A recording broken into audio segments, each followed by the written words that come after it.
bonjour. C'est avec plaisir nous retrouver encore une fois matin pour l'émission nous Bible à parler, Bible à répondre. Nous voulons que vous ayez passé une bonne semaine sous le regard du Tout-Puissant.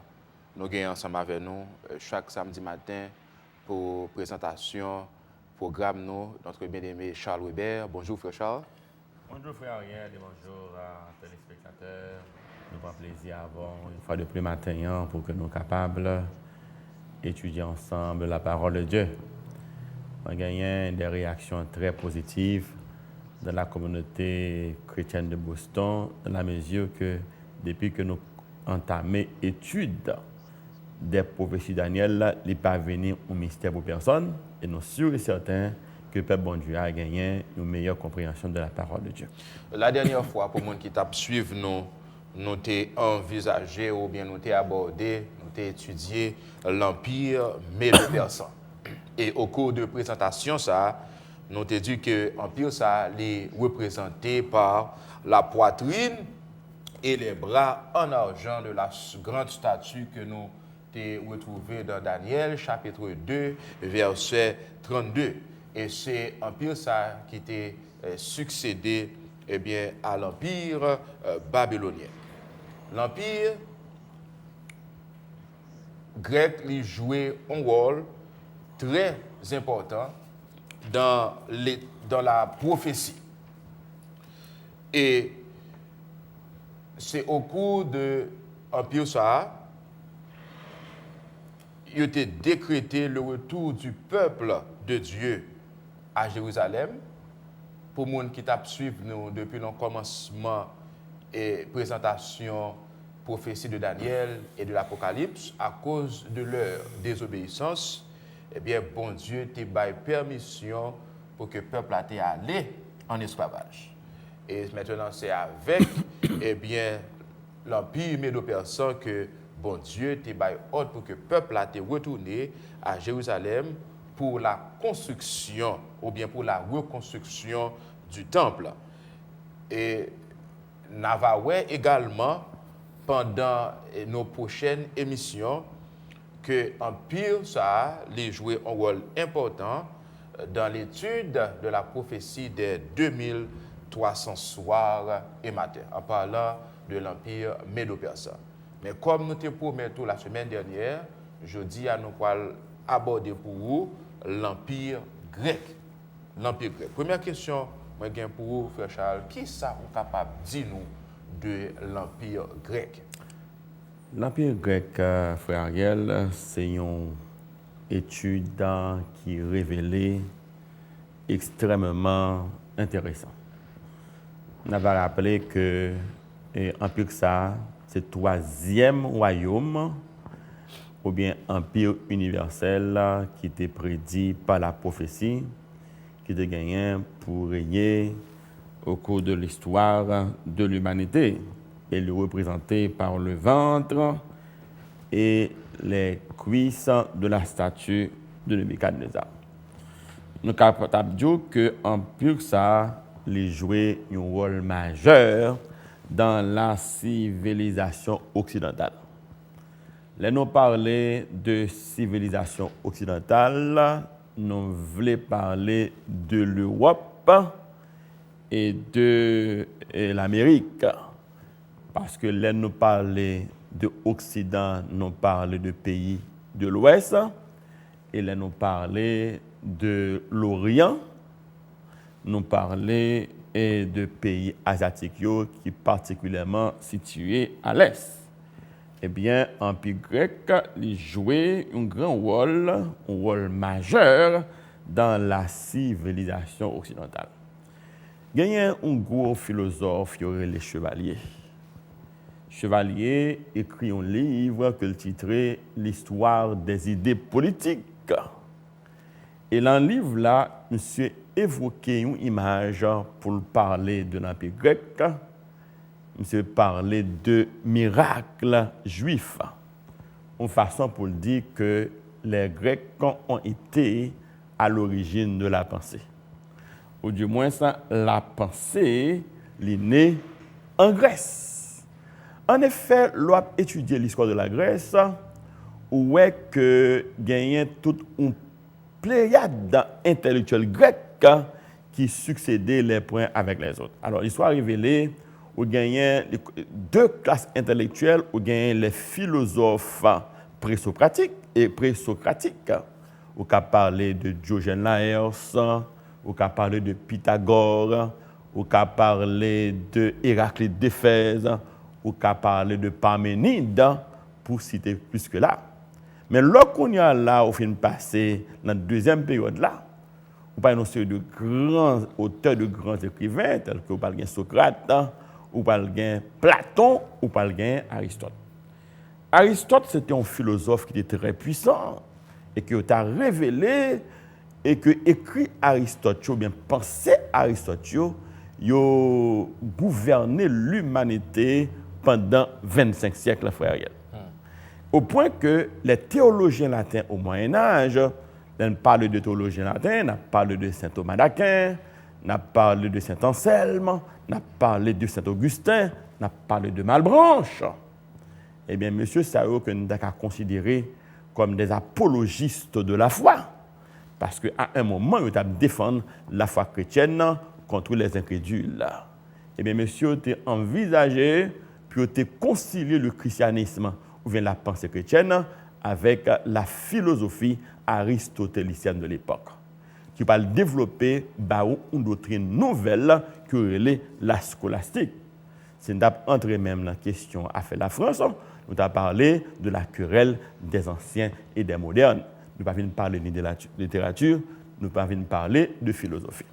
Mais ça nous voulait comprendre pour nous montrer que la Grèce, à l'époque, était constituée d'une civilisation qui était assez avancée par rapport aux autres peuples.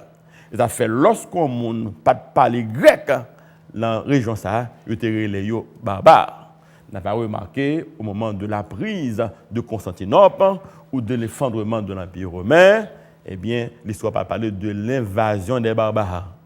L'invasion des barbares là pour dire que les gens qui étaient barbares, c'est les gens tout simplement qui ne parlent grec. Pour montrer à quel moment que la Grèce plutôt était exercée une influence décisive sur la pensée de l'époque. Et si je dis, on a parlé de système politique, on a parlé de système démocratique, il faut me dire que c'est héritage grec. Parce que c'est grec qui inventait la politique, et c'est au même d'où qui inventait les systèmes politiques, et c'est au même qui enseignait à l'humanité les premiers rudiments de la démocratie. Ça va le montrer sur le plan intellectuel, frère Ariel.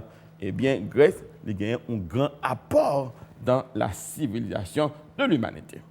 Mais lorsque nous allons entrer dans la Bible, frère Ariel, nous allons voir que l'étude du livre de Daniel nous un exemple saisissant de l'exactitude de la prophétie biblique, au point que les gens qui ont critiqué bagayo, qui ont réfléchi sur la question, ils disent comment que Daniel a décrit les événements avec exactitude.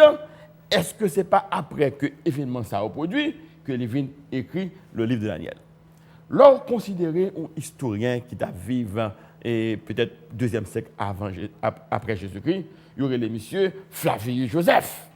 Flavius Joseph va rapporter que Alexandre le Grand te recevoir une copie de Daniel au moment que le présentait à Jérusalem pour annexer Jérusalem à son empire.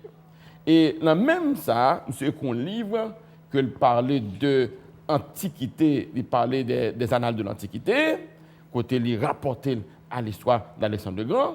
Dans même histoire ça, monsieur rapportait que Ptolémée, un grand général qui travaille sur la conduite, sur le gouvernement d'Alexandre le Grand, monsieur Paul réunit 70 sages pour demander à ce que la Bible, qui était écrite en hébreu jusque-là, soit capable de traduire en grec, et d'où nous gagnons la Septante. Pour montrer à quel point l'empire grec là est important. Non seulement du point de vue intellectuel, il exerçait une influence décisive sur l'humanité, mais du point de vue public et la prophétie, eh bien, influence sur le peuple juif particulièrement, c'était une influence considérable. Donc, nous sommes capables de dire que l'Empire grec jouait un rôle prépondérant, non seulement dans le monde politique, mais aussi dans le monde spirituel. D'accord. Et maintenant, question pour est-ce que vous êtes capable de dire nous qui rôle l'Empire ça allait jouer dans la prophétie de Daniel? Frère Ariel, et m'a rappelé que l'Empire grec sont un empire qui est très passionnant.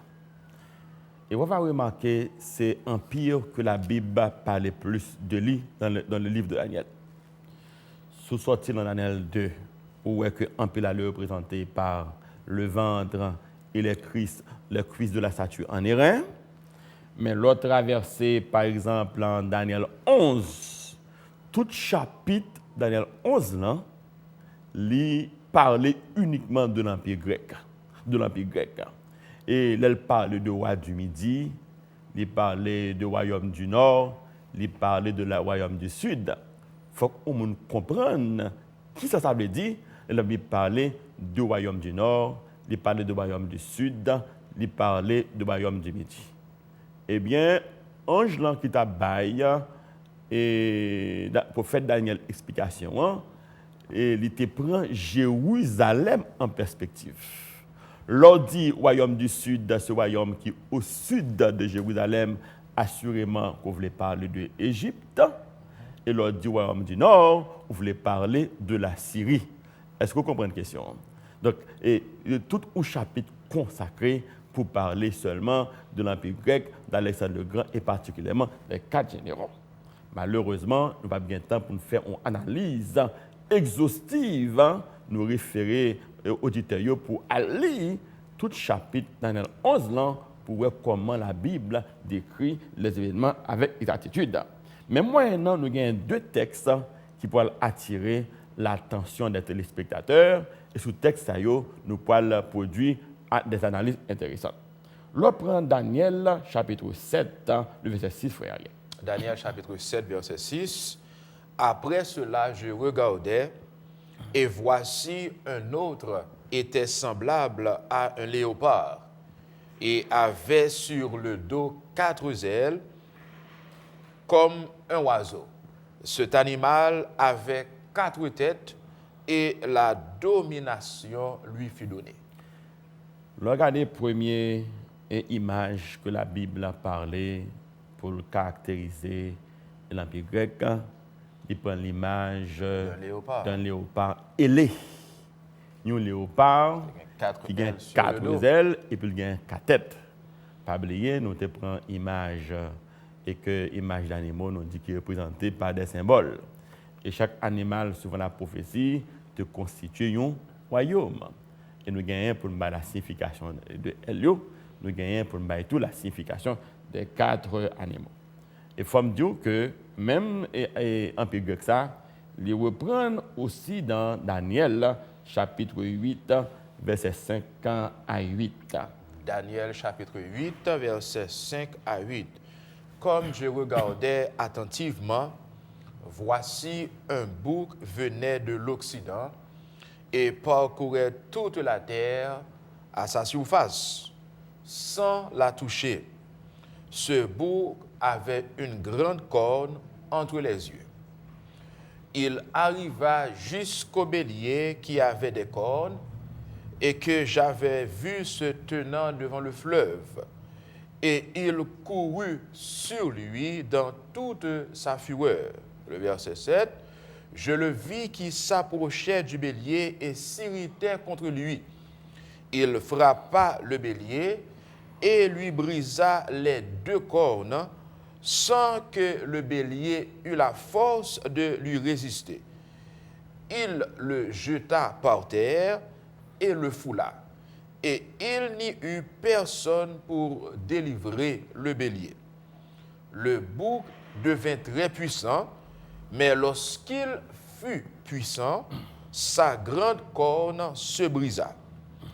4 grandes cornes s'élevèrent pour la remplacer aux 4 vents des cieux. Daniel, chapitre 8, versets 5 à 8. On va remarquer, frère Ariel, dans la dernière émission, on t'a parlé que le bélier, il fait référence dans Daniel chapitre 8, versets 5 à 8, et il était représenté l'empire médo-persan ou bien l'empire des Mèdes et des Perses. La Bible dit comme ça que et bélier, ça a été gagné de cornes. Et premier corne, et une poussée avant. Premier corne, c'était l'empire des Mèdes. Et il dit deuxième dans vient pousser, ça veut dire que Mèdes vient tomber, vient remplacer par l'empire perse. L'empire perse a été plus long. Quand on était plus long, ça signifie que le passage de l'empire des Mèdes et des Perses était de plus ou moins courte durée, mais par contre, l'empire perse là a duré plus. Effectivement, l'histoire rapporte qu'il y a un seul Mède qui était régné, mais il vient gagner 3 rois qui viennent régner pour l'empire perse. Ça signifie que l'empire perse là a duré plus longtemps que l'empire des Mèdes et des Perses. Mais ici, je dis, il a employé l'image d'un léopard ailé, d'abord dans Daniel chapitre 7, verset 6, et dans Daniel 8, verset 5 à 8, il a employé la forme d'un bouc, mais qui gagnait une corne entre les yeux. Pas oublier, depuis il a parlé de animal, il a parlé de corne. Corne, c'est le symbole de la puissance que l'est. Animal là, il représente un royaume, mais corne, frère Ariel, c'est le symbole de la puissance. Et que bouc ça que la Bible décrit, avec une corne entre les yeux, il représente l'empire grec, mais particulièrement l'empereur Alexandre le Grand. Alexandre le Grand, c'était un grand conquérant, et lorsque monsieur entreprend dans une campagne à l'âge de 20 ans, à partir de l'an 334 avant Jésus-Christ, monsieur entreprit la conquête de l'Asie mineure, la conquête de la Syrie, la Palestine, l'Égypte et tout l'empire médo-persan jusqu'à l'Inde. On va imaginer quelle qualité conquérante que monsieur dit. Avec une armée peu nombreuse, 45 000 hommes seulement, monsieur détruit des armées qui 10 fois supérieures à cette troupe. Pour montrer quelle grandeur monsieur était dans l'histoire et comment il était un grand conquérant. Il conquit l'Asie mineure, la Syrie, la Palestine, l'Égypte et tout l'empire médo-persan jusqu'à l'Inde. Mais cependant, M. Alexandre le Grand n'a pas duré en pile temps.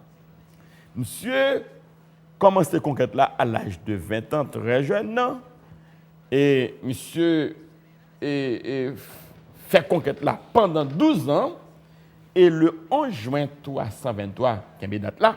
Le 11 juin 323 à Babylone, eh bien, Alexandre le Grand atteint du paludisme. Nous sommes malades et que monsieur mourit à l'âge de 32 ans, 11 mois, ça va nous 33 ans précisément. La Bible te dit que lorsqu'il fut puissant fait Ariel, sa grande corne se brisa.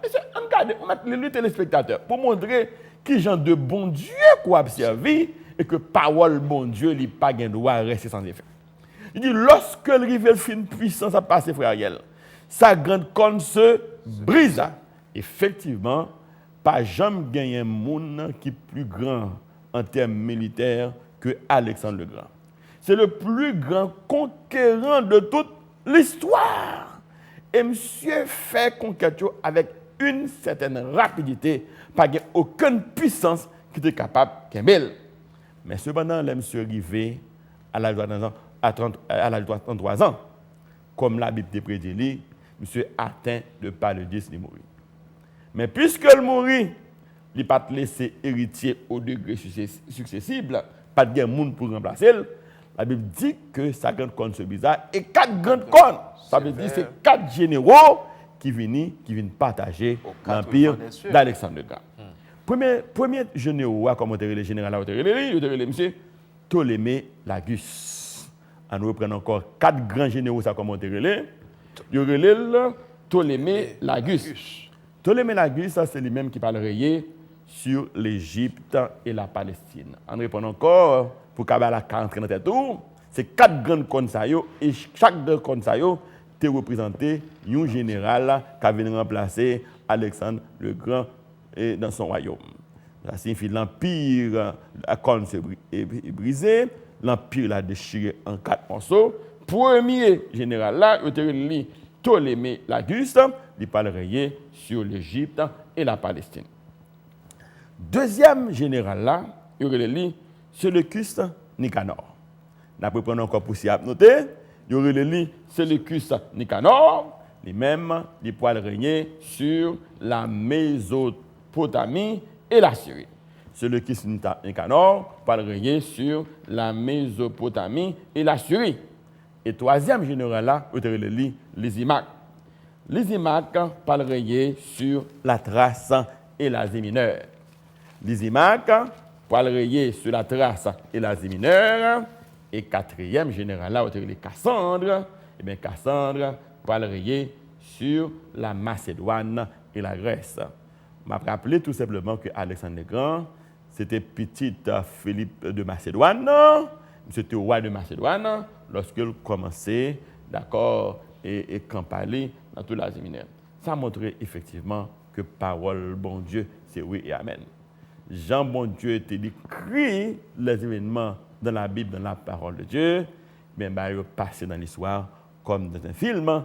Ça signifie si bon Dieu te respecte parole une fois, pour qu'il soit pas qu'à respecter le 2 fois, 2e fois, et pour qu'il ça, il pas qu'à respecter lui jusqu'à la fin des temps. Moi, l'homme, malgré toutes sortes de temps, c'est Jésus de Nazareth qui a triomphé, parce que c'est lui-même seulement qui a le pouvoir pour changer les temps et les circonstances. Donc, nous avons intérêt, moi-même, ensemble, pour nous faire confiance à la parole de Dieu. Parce que parole, bon Dieu, c'est oui et amen. La dernière présentation, semaine dernière, nous avons vu que le peuple d'Israël, eh bien, il était entré de captivité à Jérusalem pour la reconstruction du temple. Alexandre le Grand, que vous parlez nous là, est-ce qu'il était entreprendre la conquête de Jérusalem? Ça, c'est un bagage qui est très étonnant, frère Ariel. Parce que là, vous considérez tous les conquérants de l'histoire, ils n'ont pas jamais fait aucune conquête pacifique. Depuis sous Nebuchadnezzar, en passant par le roi Darius, par le roi Cyrus, il y a un pile sang qui est versé. C'est la guerre qu'ils ont fait pour être capable d'étendre leur domination. Et il faut dire que Alexandre le Grand ainsi que les 4 généraux, c'est la même logique de l'époque qu'ils ont entré. Ils ont fait la guerre et puis ils ont étendu la domination. Mais il faut dire que les Grecs ont gagné un pile respect pour Jérusalem. Les Grecs ont gagné un pile respect pour Jérusalem. Et pour quelle raison faire de gagner respect pour les Juifs, pour le peuple de Dieu? Eh bien, c'est que les Grecs étaient particulièrement séduits par la conception d'un peuple monothéiste. Faut me dire dans toute l'histoire de l'humanité et tout peuple, nation environnante, versé dans le polythéisme. Côté prend l'Égypte, ou prend la Syrie, ou prend Babylone, ou prend la Grèce, tout le monde est versé dans le polythéisme, avec Dieu servi plusieurs dieux. C'est seul peuple juif là, au moment de sa conception, jusqu'à la consommation des siècles, qui restait fidèle à la conception du monothéisme et particulièrement à la conception d'un Dieu infini qui se soucie intimement de sa création et qui agit dans l'histoire. Bagay sa yo restait un mystère pour les Grecs. Et vous parlez remarquer le général Ptolémée, lorsque il parle régner, premier réflexe c'est faire perpétuer la pensée juive pendant toute l'époque. Il parle réunir 70 sages, il parle demander pour traduire la Bible de l'hébreu en grec pour montrer qui respect profond le peuple juif a gagné je m'excuse, mais plutôt le peuple grec qui a gagné à l'endroit du peuple juif et particulièrement du Dieu Israël. Mais cependant, ça nous parle dire à la frère Ariel, il n'est pas dans la Bible. Moi, je lis tout simplement sous la plume d'un historien de l'époque, qui était l'historien Flavius Joseph. Flavius Joseph est rapporté dans son Antiquité et dans le livre que l'écrit des Antiquités. Il dit Alexandre le Grand te mis en marche contre Jérusalem. Je ne sais pas qu'on est à l'instar du roi de Babylone s'il n'était pas foulé au pied de Jérusalem, mais Flavius Joseph rapporté que monsieur te mis en marche contre Jérusalem. Mais comme l'approché de Jérusalem, le grand prêtre du temple pas voulait que Alexandre le Grand entre à Jérusalem pour venir détruire le temple, pour venir mettre du feu, comme Nebuchadnezzar a fait. Ça, prêtre l'a fait, prêtre l'a allé directement à la rencontre d'Alexandre le Grand, avant même que Alexandre le Grand entre à Jérusalem. Et puis, à sa grande surprise, il voit que Alexandre le Grand descend de cheval là, puis il paraît devant prêtre là, il mettait à genoux, il coupait tête, la face contre terre, et puis il salue prêtre là. Quand il y a tout le monde commencé à estomaquer, comment se fait-il que Alexandre le Grand, un grand prêtre comme ça, un homme si extraordinaire, parle de paraître devant un prêtre, au lieu de presser la main, ou bien au lieu d'intimer l'ordre, c'est mettre à genoux, il salue la face contre terre. Il y a un général, il y aurait les Parmério. Parmério, son général de l'armée de Alexandre le Grand, il a posé à Alexandre le Grand question. Il dit, comment que vous avez accompli un tel geste? Mes réponses, Alexandre le Grand, bail général Parmério.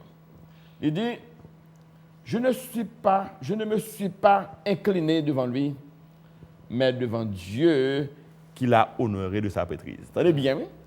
Il dit, je ne me suis pas incliné devant lui, mais devant Dieu qui l'a honoré de sa prêtrise. Ce n'est pas devant monsieur, non, que manage nous, mais à genoux devant Dieu, parce que Dieu l'a honoré de sa prêtrise.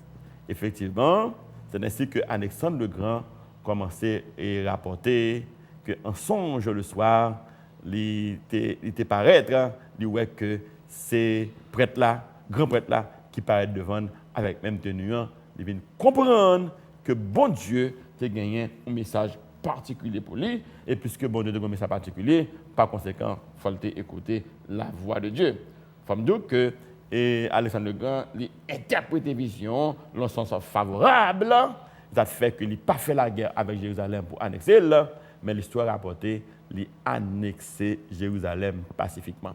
Effectivement, Jérusalem, le peuple israélien était sous la domination d'Alexandre le Grand, mais au lieu que de soumettre Jérusalem par la force, il fait tout simplement une action pacifique et que l'histoire lui enseigne. Nous voulons rappeler mon qui a suivi l'émission et Bible a parlé, Bible a répondu. Le sujet que nous avons traité pour matin, c'est l'Empire grec. Nous allons retourner dans quelques minutes. Ladies and gentlemen, let's welcome the Brooklyn Tabernacle Choir.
Chers téléspectateurs, encore une fois, bonjour.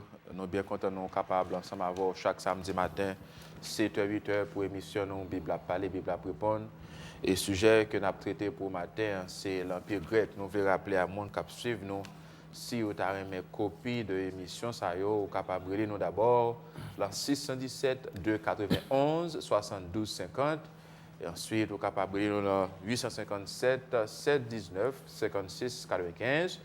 Et nous allons faire pour les arrangements nécessaires pour capable gagner une copie ça la caillou pour avec famille, avec amis. Frère Charles, et pas oublier nous sauter et parler de Alexandre le Grand, la raison qui était fait que les pattes en mesure pour te conquérir Jérusalem. Que représentait la petite corne mentionnée au verset 9? Et ça, c'est une plus belle prophétie que la Bible rapporte, frère Ariel. Mais bien avant, nous venons avec des commentaires substantiels. Il est important que nous fassions lire pour les téléspectateurs, Daniel, chapitre 8, les versets 9 à 12. Pas oublier la question, on a débattre là, c'est qui ça et la petite corne était représentée dans Daniel, chapitre 8, et on va lire pour vous les versets 9 à 12. De l'une d'elles sortit une petite corne qui s'agrandit beaucoup vers le midi, vers l'Orient et vers le plus beau des pays. Elle s'éleva jusqu'à l'armée des cieux. Elle fit tomber à terre une partie de cette armée et des étoiles, et elle les foula. Le verset 11. Elle s'éleva jusqu'au chef de l'armée, lui enleva le sacrifice perpétuel et renversa le lieu de son sanctuaire. L'armée fut livrée avec le sacrifice perpétuel à cause du péché. La corne jeta la vérité par terre et réussit dans ses entreprises. On va appeler frère Ariel. Et lorsque on a parlé de l'Empire grec, qui est représenté par Alexandre le Grand, Alexandre le Grand, c'était le bouc et particulièrement la corne entre les yeux. Lorsque Alexandre mourit à 33 ans, on a gagné 4 généraux qui ont partagé l'Empire là, parce que Alexandre le Grand est mort sans héritier. Et nous avons que chaque te prend une partie de l'empire là et t'a gouverné. Bon, bien trouvé à l'époque frère Ariel, vous avez gagné un chirépite entre deux généraux. Ptolémée qui est situé en Égypte et celui-ci qui a dirigé la Mésopotamie et la Syrie. Monsieur ça vient entrer en guerre pour qui ça? Parce que vous avez besoin de gagner le contrôle de la Palestine. Et il faut me dire que c'est le Cid qui a gouverné la Mésopotamie et la Syrie qui viennent remporter la victoire. Mais ce qui est intéressant dans l'histoire de la frère Ariel, c'est que depuis que Alexandre le Grand prend l'empire là, il a commencé à relayer un processus d'hellénisation. Qu'est-ce que c'est? Depuis qu'il a fini de prendre le pouvoir, il a commencé un processus d'hellénisation. Ça, l'hellénisation, eh bien, c'est une façon pour vivre suivant le mode et la pensée grecque. Des gens ne pas vivre suivant le mode et la pensée grecque, ils sont considérés comme un barbare. Et c'est la raison pour laquelle Alexandre le Grand, les généraux, et particulièrement aider des intellectuels dont les philosophes, ils voulaient imposer la pensée chrétienne à toute la communauté et particulièrement la communauté juive. Comment maintenant les Juifs ont même réagi à cette tendance? Il y a un pile juif autour qui est censé abandonner leur identité. Comprenez pas qu'elle a pris, frère? Un pile juif abandonner leur identité pour être capable de verser dans la culture grecque, à savoir, ils viennent entrer dans le processus d'hellénisation parler qu'en cours grec, penser qu'en cours grec pour que vous parliez aux barbares. C'est ainsi que vous passez de la domination de Ptolémée à la domination des Séleucides qui lui-même t'a prié en Mésopotamie et la Syrie. Ça peut le passer. Par gagner un roi qui vient après les Séleucides, il y aurait le monsieur Antiochus Épiphane. Non, c'est exactement Antiochus Épiphane qui est mentionné au verset 9 du chapitre 8, verset 9, frère.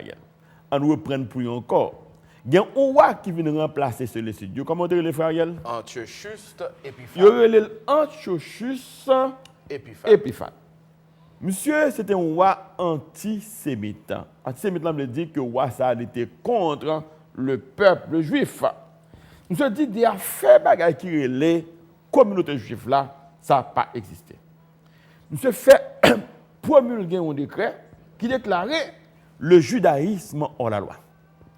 Or, puisque le judaïsme hors la loi, ou pas qu'à ni enseigner le judaïsme, ou pas qu'à ni pratiquer le judaïsme. Deuxième bagage, monsieur fait, monsieur contraint de les Juifs pour abandonner les traditions de leur père. De questions Abraham, Isaac et Jacob viennent parler. Prends ça, fouille l'empochou.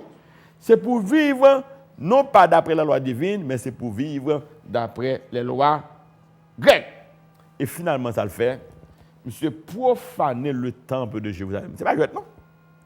Monsieur profaner le temple de Jérusalem.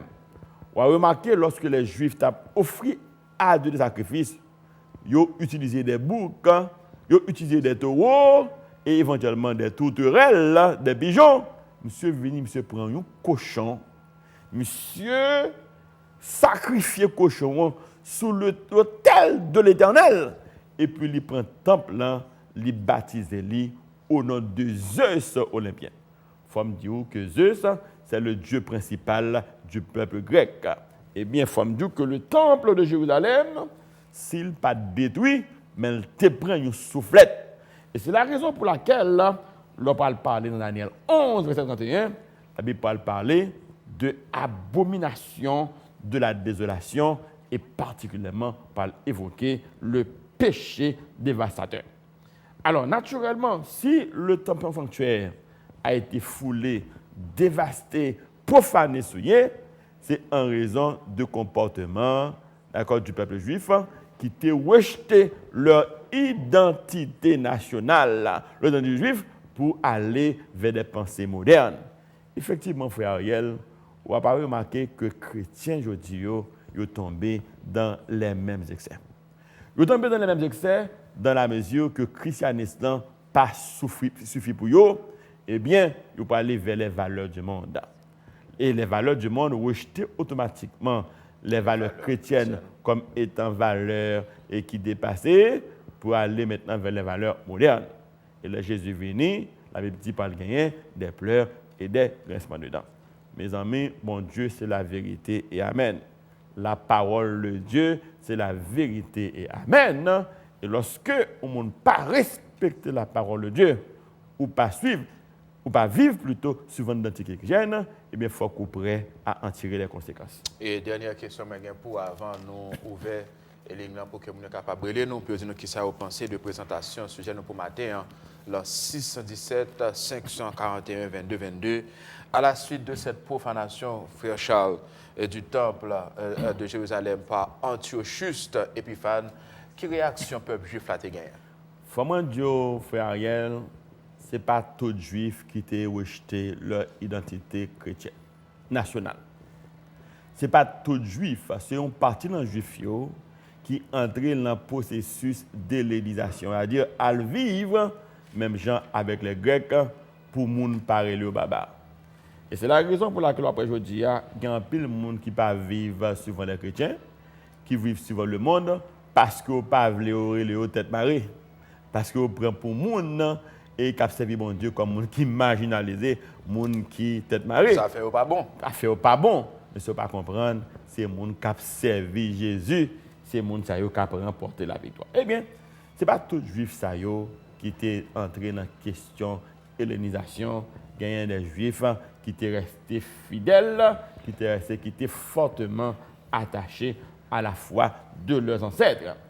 Et il faut me dire que juste à eux payaient cher leur fidélité, puisque Antiochus et Épiphane, les coupent tête, les boulent cailles, tout le monde qui n'est pas d'accord et conformé et à des créas.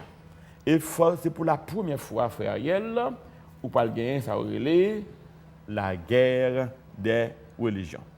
La guerre des religions. Et pour quelle raison? Parce que les Juifs, ça qui restaient fidèles à leur identité chrétienne, ils parlent et ranger autour d'une famille.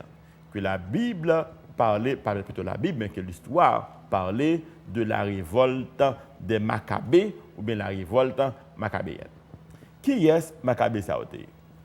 Il y a un juif qui est Matthias. Juif qui est Matthias là, il a gagné près de 7 petites qui sont Maccabée. Il est Maccabée au Tessin. Et parce que nous rencontrons l'histoire parlait de la révolte maccabéenne ou la révolte des Maccabées.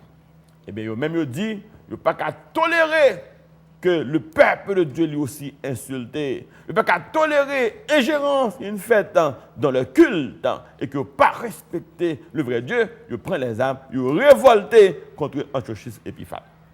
Mais il faut me dire que les Maccabées ainsi que les Juifs qui étaient fidèles, ils ont représenté un petit poignet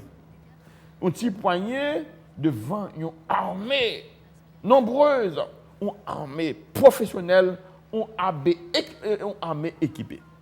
Et bagay qui parle paraître là, regardez où est frère Ariel, si on ne pas respecter parole mon Dieu frère Ariel.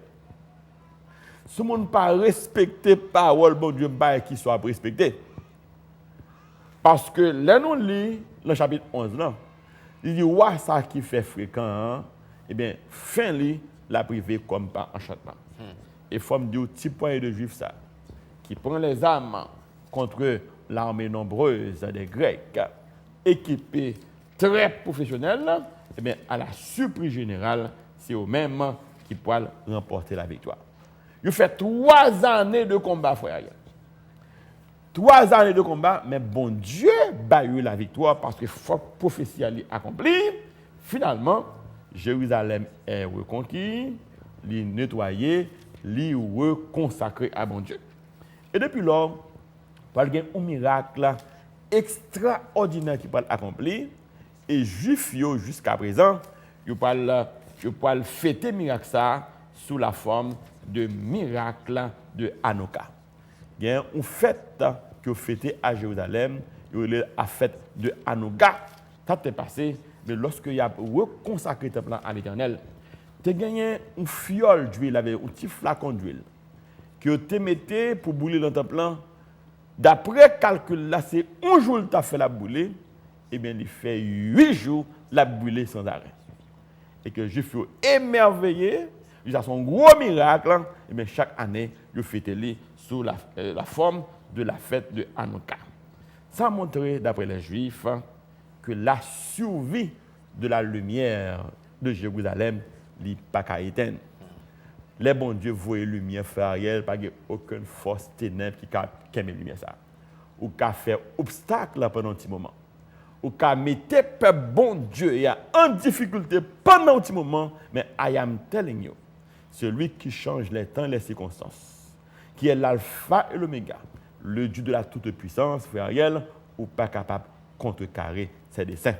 Et moi, l'homme prend chance tout, ou mettre devant mon Dieu, et l'a passé, ou graser, ou briser, l'a détruire, comme ou capable détruire une fourmi.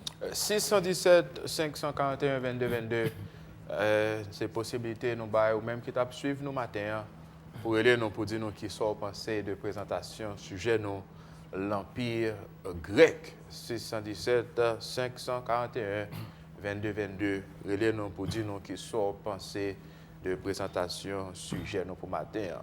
Si vous remarquez bien, frère Charles, comme on t'a dit tout à l'heure, c'est toujours un petit nombre qui choisit pour ne pas rejeter la volonté de Dieu qui choisit pour faire ça, bon Dieu mandé pour faire. Généralement, moi et moi, nous laisser nous intimider par la multitude. Et pourtant, bon Dieu, il n'est pas jamais en affaire avec la quantité, mais c'est plutôt la qualité. C'est le monde qui a accepté parce que bon Dieu dit ça, oui, Jésus dit ça, oui. Et c'est le monde non seulement qui persévère jusqu'à la fin qui a sauvé, mais nous avons pour nous souffrir pour l'évangile. Nous avons pour nous souffrir pour l'évangile. Et si vous avez remarqué la réaction de ce petit nombre, donc malgré qu'ils étaient en affaire avec Antiochus, Épiphane, donc position, autorité, le gagné, mais ça n'a pas empêché pour que eux-mêmes, ça pour faire pour rétablir la sanctification du temple, quel que soit, c'est pour mourir, mais ils ont fait pour que non, bon Dieu capable de glorifier. Donc nous avons intérêt pour nous capables de camper pour la vérité, pour ne pas faire obstacle à la vérité, pour ne pas faire obstacle à la parole de Dieu. 617, 541, 22, 22. Relais nous dit nous qui soit pensée de présentation sujet nous et pour matin. Et semaine prochaine, le sujet que nous avons traité pour nous, c'est l'Empire romain. Donc nous sommes capables de dire que c'est l'Empire ça, et puis, qui est très important dans la prophétie. Donc nous avons l'Empire babylonien, nous avons l'Empire des Mèdes et des Perses. Donc, je dis à nous traiter pour l'Empire grec. Et semaine prochaine, si bon Dieu prête nous la vie, nous allons étudier ensemble avec l'Empire romain. Et quel dernier mot capable de partager ensemble avec nous, frère Charles? Il y a un pile bel exemple en Bible et qui t'a apporté au monde réfléchir, frère. Première leçon que nous avons tirée matin, que la fidélité a un prix. La fidélité a un prix et elle doit être maintenue et au prix de douloureux sacrifices. C'est comme si on a fait émission ça là, frère Ariel, et on m'a dit que mon cher m'a voulu faire encore. Si nous n'avons pas un pouvoir pour nous faire, nous ne pouvons pas faire, mais c'est pour nous tenir jusqu'au bout parce que l'émission l'a sauvé des vies. Parce que pendant que l'émission a fait là, ou pas qu'on ait quantité de cœur qui a changé. Ce n'est pas nous qui avons fait le travail là, mais c'est cet esprit, la puissance de l'esprit, puisque ce n'est pas fait par nous, c'est fait mon Dieu. Il y a des gens qui dit, ah, ça a dit, c'est vrai. Finalement, j'attends des témoignages là pour que je me conformer. La fidélité a un prix. Deuxième leçon que j'ai tirée, frère Ariel, c'est un verset dans la Bible, qui dit, quand Israël serait comme le sable de la mer, un reste sera sauvé. Il faut me dire, oh mon Dieu, pas compter sur la multitude, mais plutôt compter sur la qualité. Et c'est la raison pour laquelle, si vous dites quoi, c'est bon Dieu matin, bah mon Dieu, une adoration de qualité, demeurer fidèle pour que bon Dieu capable de servir avant comme instrument pour la grandeur de sa cause. Et dernier bagaille que nous... Avant de dire des bagages, il y a une question qui monte dans la tête, mon frère Charles. Puisque nous avons 5 minutes de vérité. Est-ce que le monde cap suivre nous capable de dire qu'il y a une connexion entre l'histoire et la prophétie? Parce que si vous remarquez, lorsque nous finissons le dernier chapitre 8, pour avec quelle exactitude et bagaille est passé, est-ce que nous sommes capables de dire que gagner une connexion entre l'histoire et la prophétie? L'histoire, question posée à Frère Ariel, il est très difficile de répondre. Ce n'est pas aussi simple que ça. Parce que pas oublier, tout historien a un concept qui est développé, de penser qu'il y a un concept de déterminisme de l'histoire. Déterminisme de l'histoire, de parler de causes qui produisent les mêmes effets, mais il ne pas jamais faire intervenir la divinité dans les questions de l'histoire. Alors que, vous regardez loi et Daniel, vous voyez que les éléments de l'histoire ou certains éléments ne sont pas arrivés par hasard. Dieu n'a pas fini de créer le monde là et puis les désintéresser de sa créature. Mais bon Dieu, quand intervenu dans l'histoire pour être capable de changer les temps de les circonstances. Non seulement pour le bien-être de ses enfants, mais pour l'avancement et le triomphe de sa cause. Et là, je pense que nous sommes capables de faire bon Dieu confiance. Quelle connexion qui gagne entre l'histoire et la prophétie? Eh bien, si pas de gain l'histoire frère Ariel, eh bien, la fosse aussi, t'as venu un bagage qui sèche. Pour quelle raison? Parce que, à qui ça t'a servi pour t'as fini les événements de Daniel, et puis, ou pas qu'à référer à aucune période de l'histoire pour dire à quel moment telle prophétie t'est accomplie, ou bien est-ce que il y a un processus d'accomplissement. Moi, je pense que on ne peut pas jamais comprendre la prophétie si yeux ou pas rester connectés dans l'histoire de manière à ce que vous capable d'interpréter la prophétie avec à la lumière des événements de l'histoire. Et maintenant, le dernier mot. Dernier mot, frère Ariel, c'est plutôt un mot d'avertissement. Que nous tirons dans le comportement de Échochus pour Épiphane. En Galates, chapitre 6, verset 7, il dit on ne se moque pas de Dieu. Ne vous y trompez pas. Ah! On ne se moque pas de Dieu. Ce qu'un homme aura semé, ça va passer, il le moissonnera. Et mon frère Ariel, je dis à cadeau émission qu'a fait. Il y a un pile incrédule autant d'émissions. Les avertissements donnés, ils ne sont pas occupés des avertissements, frère Ariel. Mais c'est lorsque vous avez fait mal, vous connaissez que mon Dieu existe. Soit vous prenez un coup de poudre, vous prenez un coup de mort, vous prenez une expédition, une maladie, un cancer, vous avez besoin de délivrance. Vous connaissez l'importance de la prière. Moi-même, frère Ariel, nous sommes messieurs qui vivent et tremblement de terre qui passait 10 janvier 2010. Tremblement de terre 10 janvier 2010, c'est l'événement qui est plus terrible dans toute l'histoire que le monde capable de vivre, et particulièrement le peuple haïtien a gagné en pile perte en vie humaine. Même il y a 2 leçons que je tirées dans l'événement. Première leçon que je tirée, c'est la leçon d'humilité, qui fait me connaître que je n'ai pas rien sur la terre. Quelques niveaux d'études que je gagne, je n'ai pas rien sur la terre, parce que toute vie a la même fragilité et le même prix. Des affaires ne peuvent pas dire pas camarade, ou rester avec, ou pas ceci. Mon petit souffle gagne, frère Ariel.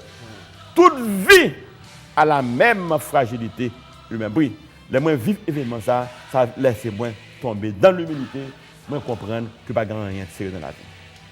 Et deuxième leçon que je prends dans frère Ariel, et dans le moment ça, tu as pile tête chargée, tu as pile bagaille, mon a mourir, son seule voix que je me à parler, tout le monde, c'est Jésus, Jésus sauvé. Mais pour quelle raison on attend qu'on en détresse ou en calamité pour les Jésus? On l'aurait pour ça va faire Jésus en mon bidon. Et les Jésus en mi ou gain la paix, ou gain la sécurité. Je ne sais pas si son petit temps pour me raconter ma vie, frère Ariel. Expérience, moi je suis même avec Christ. Et comment à l'occasion de tremblement de terre ça, Jésus t'a sauvé moi à mes fautes et à bras étendus. Laisse ça, frère Ariel. Je dis tout le monde, prends Jésus. Parce que c'est en Jésus seulement qui a sécurité.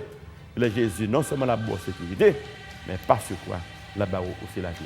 Nous remercions tout le monde qui t'a suivi l'émission matin. Nous remercions Frère Charles et pour la présentation du matin. Nous espérons que bon Dieu a toujours bon de quoi pour capable partager ensemble avec nous. Pas oublier semaine prochaine, sujet que nous avons traité pour vous, c'est l'Empire romain chaque samedi matin de 7h à 8h.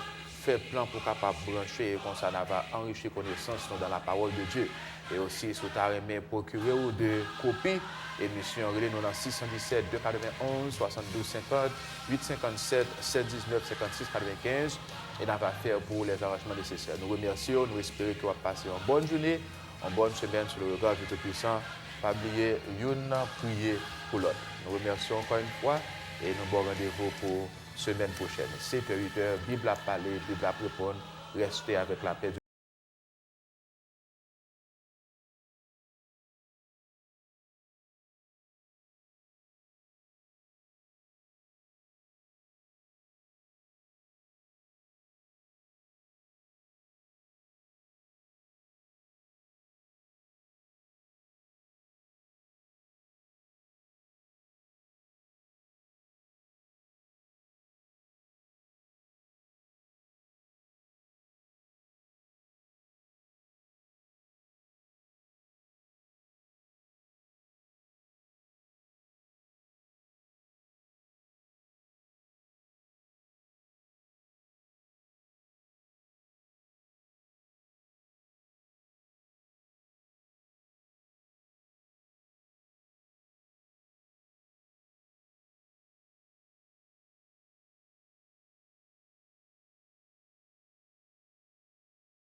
Crédito, te ayudamos para la compra de tu auto con una gran variedad de marcas y modelos. Escoja entre este Lexus